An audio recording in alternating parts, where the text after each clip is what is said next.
Maraming salamat po, Ginoong Tagapamahala ng Hukom at sa ating Ginoong Pangulo. Maari po ba makapagtanong sa ating mahal na saksi? Opo, Your Honor. Maaari po. Ang una ko pong katanungan sana ay taga saan po kayo na lugar, na probinsya? Tacloban, sir. Tacloban. Tacloban City, Opo. sir. Kayo po ngayon ay Regional Director ng NBI sa BARM. Yes, sir. Opo. Yun po ba ay isang promosyon para sa inyo na madala sa BARM? Dahil totoo po ba na kayo ang tinatawag na Golden Boy ngayon sa NBI? I cannot comment on that po, Your Honor. Kasi po ang Nasa BARM po ako. Wala ho ako ngayon sa main office, sir. promotion po ba yon? Yung napunta kayo sa BARM? Balita ko po kasi ilang beses na kayo na-promote sa NBI. 12 years na po kayo no, sa NBI. Yes, sir. Opo. Ilang beses na po kayo na-promote? Since na pumasok ko ako sa NBI, Opo. sir. From investigation 1, 2, 3 noong 2015, 2016. Well, nung mula ako na pumasok ako sa academy, from investigation 1 hanggang ngayon sa regional director, sir. Ilang beses po yan? Sa isang taon po, Sa isang taon? Anong taon po, sir, ang tinutukoy nyo? Bago po kayo napunta sa BARM. Bago ho ako napunta sa BARM, regional director po ako ng Mimaropa. May Maropa. Region 4B, sir. Opo. Kayo po ba ang pumili sa BARM? Na Hindi kayo po, sir. mapunta to? In the exigency of service, doon po kami nilalagay kung ano ang tingin ng direktor na makakatulong kami sa bureau. Bakit po kaya naisip ng direktor na sa BARM po kayo? Kayo po ba ay may kaalaman sa Islam?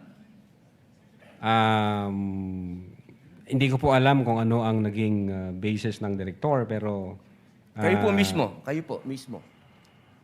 Ang BARM po kasi is Muslim Mindanao.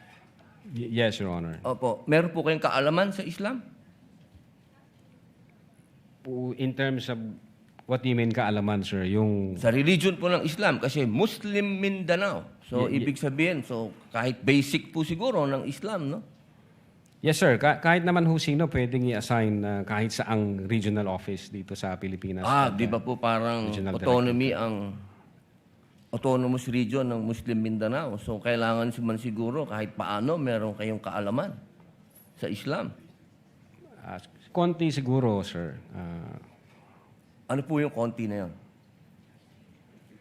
Well, isa po akong Kristiyano at hindi ko ho malalaman yung kabuuan nung Siguro po dapat meron kayong basic din na knowledge ng Islam. Ano? Sa pangalawang tanong po, okay na po yun. Pangalawang tanong po, meron po ba kayong, sa tagal nyo po, sa NBI, 12 years, meron po ba kayong na-encounter na kaso ninyo sa NBI? Kayo po mismo na-filean ng kaso? Your Honor, normal ho sa mga NBI agents na makakasuhan, in fact, maging sa sinumang law enforcement agency, that's the price we pay for doing our job and for protecting the country. As a matter of fact, in the NBI, Your Honor, we avoid the noise. We just finish the job. So, sir. ano po yan? Yes? Yes po yan? Yung sagot nyo? Yes? Normal ho yan yun sa amin. So, sir. yes po. Attorney Loto, kindly answer the question. Yes, sir. Oh, yes. Ano pong, pwede po bang malaman kung ano pong mga naikaso sa inyo? Well, wala ho pa akong natanggap na official case galing sa ombudsman, pero may nakita na ho akong complaint na binigay sa akin from NBI. Hindi ko na humaalala yung sa case na yan. Pero nung chinek po namin yung case na yan, Your Honor, sabi ko doon sa mga kasama ko, tingnan nyo nga yung validity at authenticity ng case na to. Pinuntahan ho namin yung nagnotaryo, I think meron Makati po, no? Court yun. Yung Makati Court, nag-issue ho ng certification na fake yung notary. Diyan sa reklamo na yan. So sabi ko, huwag nyo nang pansinin, marami tayong trabaho. Kung fake yung notaryo na yan, mere scrap of paper yan. Huwag na nating pansinin. Although, nag-aantay po ako, Your Honor, na mag-notify sa akin ng OMB kasi sasagutin po namin na eto ho ang nakalap namin, may dalawang Chinese na nagreklamo, chinek ho namin doon sa BI, yung dalawang Chinese na yan, I think, 9 months nang overstay at pinaghahanap din ng... Ano pong kaso po Bureau of yung Immigration. ipinatong sa inyo? Anong kaso? Hindi ko maalala, Your Honor. Meron may mga kaso doon na nakalagay. Pero again, sabi Wala ko po nga, kayong isa kahit maalala na ipinatong sa inyo? if I'm not mistaken, arbitrary detention, may ganun ba? May unlawful arrest? Wala ho sa akin ng record kasi nga, sabi ko nga, nung makita namin na fake yung notary, hindi na ho namin binigyan ng pansin, Your Honor. Kasi napakakapal po nitong hawak ko. Wala akong problema, Your Honor. Sasagutin po kakapal. namin yan. Apo. Sasagutin ko Hindi po niyo yan. pa po nasagot magmula noong February 29 Kasi wala pa hong official notice galing sa kung anong ahensya. na nakarating po sa inyo. Wala pa. Wala pa ho. Ang nakuha ko lang, yung kopya niyan, siguro may nagpadala sa akin.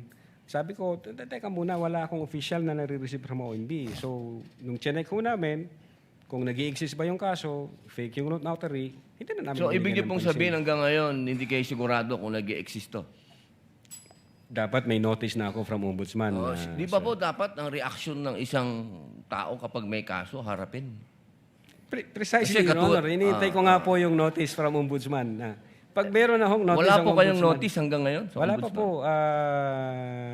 Your Honor. Yun nga ang inaantay ko kasi sasagutin namin kasi meron po kaming certification na fake yung notary. Inaantay ko po, Your Honor. Mas maganda po, maharap nyo kagad. Definitely, hindi ko Lalong-lalo namin na po, tatakbuhan yan, sir. Kasi napakahalaga po ngayon nito. Yes, sir. Oo, ito po ay ang pinag-uusapan natin dito ay napakahalaga. Yes, sir. Opo, at ito pong mga kasong ipinatong sa inyo, perjury, robbery, extortion, theft, mainam po ito. As I've said, Your Honor, in the NBI, we avoid the noise. We just finish the job, sir. Opo, opo. Meron po akong tanong, pangatlo. Opo. Kanina po na ang ganda ng talakayan nyo tungkol sa Romanov. Yes, sir. Opo. Alam niyo po ba yung istorya ng Romanov? At ang gaganda po ng mga sagutan ninyo, alam niyo po ba yung historical background ng Romanov? Ang alam ko lang po dyan, Your Honor, yun yung nangyari sa, I think, Tsar, kung hindi ako nagkakamali sa Russia. Sa Russia. Opo, Opo. Sino po ba yung nakakalaban ng Tsar? Again, hindi ko po maalala, hindi ko po nakita yung buong... Yun. Kasi napakahalaga po malaman ng taong bayan kung sino po ang tinatawag natin na Romanov at sino yung nakalaban nila. Kasi po, katabi ko ang isa sa Marcos family. Yes, sir. Alam naman po natin lahat, batid natin lahat, na si Apo Lakay, Ferdinand Marcos Sr., ang number 1 na lumaban sa komunista dito sa Pilipinas. Batid naman din po natin na ang nag-execute sa Tsar kay Nikolai at sa kanyang mga anak, sa kanyang pamilya, ay ang komunista. Alam mo po ba niyo yun? Yes, sir. Opo. Ngayon, sino po ba ang pangalawang pangulo na lumaban sa komunista? Sino po, sir? Ay di si Pangulong Rodrigo Roa Duterte. Hindi ba po dapat isipin natin yung Romanov ay tungkol sa threat na pumapasok sa mga pamilya na mga namumuno dito sa ating bayan na lumalaban sa komunista. Komunista po ako Gusto ko lamang pong alamin ninyo. Yes, sir. Well, insofar as the investigation on the issue of whether or not may Romanov or operation of Romanov, ang sabi ko po kanina, nasa intelligence service po namin yan, at I think ang makakasagot po niyan, Your Honor, yung director po namin. Opo, kasi nabanggit nyo kanina sa usapan po ninyo, si Baste. Yun Na po yung... sinasabi nyo po kasi kanina, sa usapan po ninyo, sa napakagandang usapan, na yung Romanov, hindi na ipapaliwanag kasi kung ano ba yung ugat nun. Napakahalaga po na alam natin yung ugat. Si Presidente Marcos Sr. ang lumaban sa komunista, kaya nagkaroon ng threat noong 1986. Yes, sir. Ngayon, sinasabi ni Baste na nagkakaroon ng threat sa kanila, pamilya, sapagkat alam naman nating lahat na ang nagpatuloy ng paglaban sa komunista pagkatapos ni Pangulong Rodrigo Roa Duterte ay si Inday Sara Duterte, ang ating Vice President. Sumasang-ayon po ba kayo doon? Wala po akong personal knowledge, sir. Ay, bakit po kayo walang personal knowledge? Eh, yun po ang sumunod na assignment ng ating Vice Presidente pagkaupo niya. Siya po ang nag-take over ng NTF-ELCAC. Hindi po alam ng NBI yun. Well, nag-NTFL ka siya, pero yung factual circumstances doon, Factual, wala pa po akong... wala po kayong... Pero alam niyo po, sagutin na lang po ninyo na siya ang nag-take over ng NTF-ELCAC. Yes, Your Honor. Opo. Isa na lang po, ginoong tagapamahalang hukom. Sabi niyo po kanina, ulitin ko lang po, gusto ko lang pong malaman uli. Inamin niyo po na wala kayong personal knowledge tungkol dun sa threat ng Pangulo. Ng pangalaw, sabi niyo po kanina, wala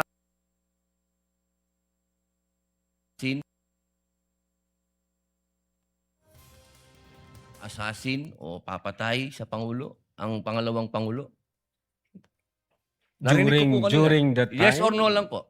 During that time, ongoing ho ang validation namin, So, sir. ibig niyo pong sabihin ngayon, meron na kayong personal knowledge, na meron na kayong... Hindi po, ongoing po ang validation. At sabi ko nga po, ang makakasagot po niyan, yung intelligence service namin at ang director po namin, sir. So, hanggang ngayon po, wala pa kayong personal knowledge. In so far as the cybercrime division is concerned back then, Hindi po, ongoing ngayon po. ho yung Yes or no po? validation. Ngayon po, sir. Mahal naming saksi. Ngayon po. Kung ako tatanungin, wala pa po akong idea, pero baka meron ang intelligence service o ang director po namin. Attorney Lato, kindly answer the question directly. It's answerable by yes or no. And I think Yes, sir. you know the answer. Opo. Well, ako personally, wala pa po, sir. Yun lang po. Maraming salamat po, mahal Thank you. na saksi. Thank you.